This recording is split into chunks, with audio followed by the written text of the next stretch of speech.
Good evening, everyone. We shall start this podcast in another 50-60 seconds. Participants are still waiting in the room.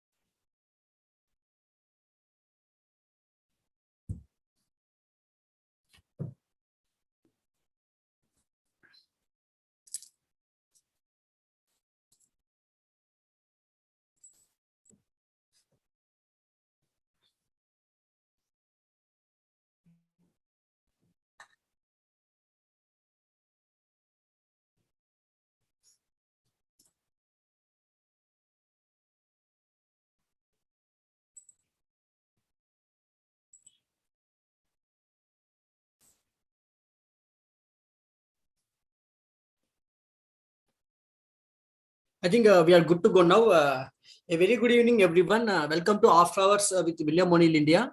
This is Rajasekhar Kongari, Equity Research Analyst. The disclaimer for this podcast is that whatever stocks we discuss are only for educational purpose and are not intended for any investment advice. Let's look into how the market is placed and how the markets traded today during the session. This is a 10-minute intraday chart taken from one of the major brokers in India. This is the first candle you can see. Nifty made today's day high, that is just below 18,000 in the first 10 minutes of the trading session. This is the candle I'm talking about. Within the first 10 minutes, Nifty made a day's low, which is just below 18,000 level. After that, you can see Nifty traded in a sideways direction, that is in a narrow range. However, post that, it declined sharply. It fell nearly 200 points and it closed again near the day's low. That is, you can see exactly near the day's low, it closed. So these kind of closings are not so good for the longs. We might expect further profit booking, which can happen in the coming sessions as well, because of the rally it had Nifty. If you see the daily chart for the Nifty from 15,180 level, I can see there is only one directional. The Nifty has went almost 2,800 points. It went up within a quick succession. That is from mid-June to August mid. Around this point, we have changed the market status to confirmed uptrend around this point, because Nifty had given a follow through day, and we had started adding stocks to a model portfolio.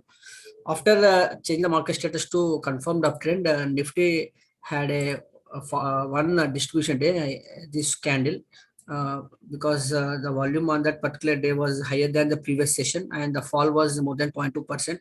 Hence, we had considered that as a distribution day. However, post that, you can see Nifty had only one red day here, and again today there is a second red day happened. After 7 consecutive sessions of higher closing, Nifty closed in the red for the first time. So after such kind of rallies, these kind of profit bookings are common, and it should not be taken very aggressively or not, and it should not be taken very cautiously. These kind of movements are common in markets, because most of the investors try to book out because of the rally they had seen. Also, today Nifty had a distribution day because the fall was more than 0.2%. Actually, Nifty closed more than 1% lower, and the volume of the today's session is higher than the yesterday's session. So we're considering today's session as a distribution day.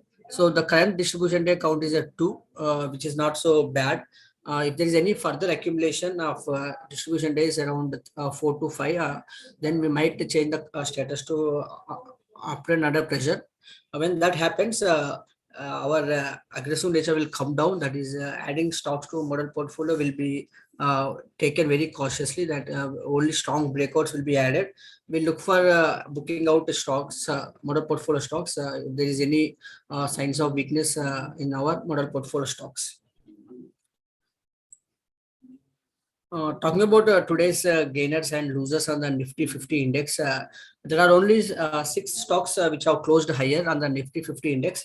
That shows the overall breadth of the market. I can see now overall breadth is inclined towards the decliners. Only 6 out of 50 stocks have closed on the higher side. That is a not so good sign. Out of the gainers, I can see Adani Ports is a top gainer with 4.4% closing, and followed by L&T, which closed more than 2% higher. Other stocks have closed less than 1% higher, which are not so high closings. But on the losers side, you can see many stocks have closed 2 to 3% lower. IndusInd Bank had closed more than 4% lower. Overall, 44 stocks out of 50 stocks have closed lower in today's session. Other stocks include Bajaj Finserv, which closed 3%, Apollo Hospitals 3.3%, Tata Motors and Tata Consumers, two major companies of Tata Group, have also closed 2.7% lower. If you look at the sectoral indices front, I can see everything is green, red here actually, apart from the Nifty 50, Nifty IT index, which is called as defensive sector, which has closed very on the flat basis. You can say it is less than 0.1% higher closing. I can say it's a flat closing with a positive bias. However, all the other sectors I can see have closed more than 1 to 2% lower. PSU Bank is the top loser with 2.7% lower closing, and followed by Nifty Realty, which closed nearly 2% lower. You can see other financial sectors, sectoral indices like Bank Nifty has closed 1.7% lower, Nifty Financial Services 1.6% lower, and all the other sectors have closed pretty much 1 to 2% lower. Media has closed on a flat basis with a negative bias of just 0.1% lower closing. Some of the key news which happened during the session and which impacted the markets are Moody's has cut China's growth forecast to 3.5% from 4.5% earlier. Havells has said that the company will make a loss of 1,500 crores due to fire at Nimrana plant, which happened on July 28th. However, this loss is totally insured as per the company's claim. Other two major companies, that is exhibitors, that is PVR and Inox Leisure, have breached their 50 DMAs and are down nearly 15 to 18% low, 15 to 18% of their highs in the last 5 sessions. One of the major news that is regarding their merger, advocacy group has filed a plea against the Competition Commission of India against the proposed merger. This group is claiming that when this merger will happen, PVR and INX merger will happen, then the overall market share of these companies will overall this multi-chain will increase and they will have higher bargaining power. So competitors, customers cannot demand lower prices. So whatever the price they set will be the normal, and which is happening also currently also. Multiplexes are increasing prices as they wish, and you can see the overall movie exhibition business has coming down because of lack of content or people moving to OTTs when compared to theater experience. So these are some points which we look for in these companies. Talking about Indian rupee against dollar, it has closed 10 paisa lower, that is 79.78 rupees per dollar against a previous close of 79.68. Adani Group is set to get SEBI nod for taking over Ambuja and ACC offer, that is $3.8 billion of offer. This is a report from Bloomberg. According to this report, Adani Group is going to offer 385 rupees per share for Ambuja and 2,300 rupees per share for ACC. Future Enterprises has told the exchanges that it has defaulted on its payments of 2 non-convertible debentures, that is NCDs, totaling around 12.68 crores. The due date for these payments was 2 days ago, and stock has been going down. If you look at currently, the RS rating is also deteriorated, and market cap also came down drastically. For chart of the day, we have picked Creditaccess Grameen, which is our buy watch list stock as well. If you look at the chart for this stock, all the ratings are looking pretty much well. I can see a master score of 80 indicates overall fundamental and technical strong profile. Now, talking about fundamental profile, I can see EPS of 89 indicates a strong uh, earnings report from the company. You can see for the last 3 quarters, it has reported triple-digit growth in its EPS and double-digit growth in its sales. That is the reason its EPS is at 89. RS strength is also at 81, and the line has slightly come down because of stock as moving sideways. When the overall market is going upwards, the stock as is consolidating at the current moment. However, the 100 EMA, which is a pink line, is acting as a very good support for the stock, which is a very good sign.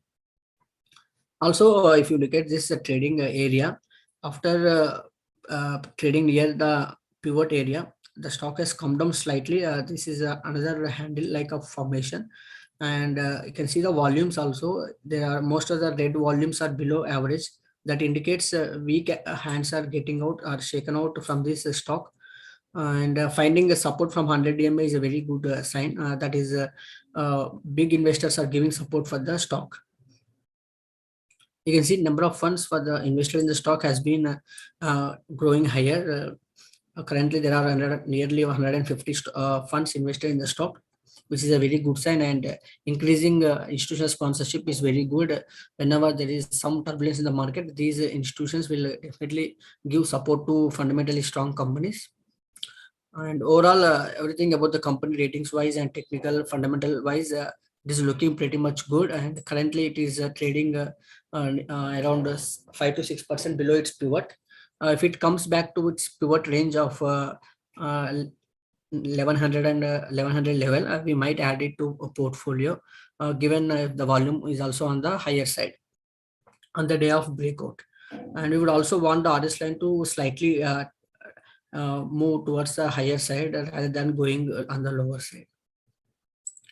Thanks for joining today's after hours. Have a very good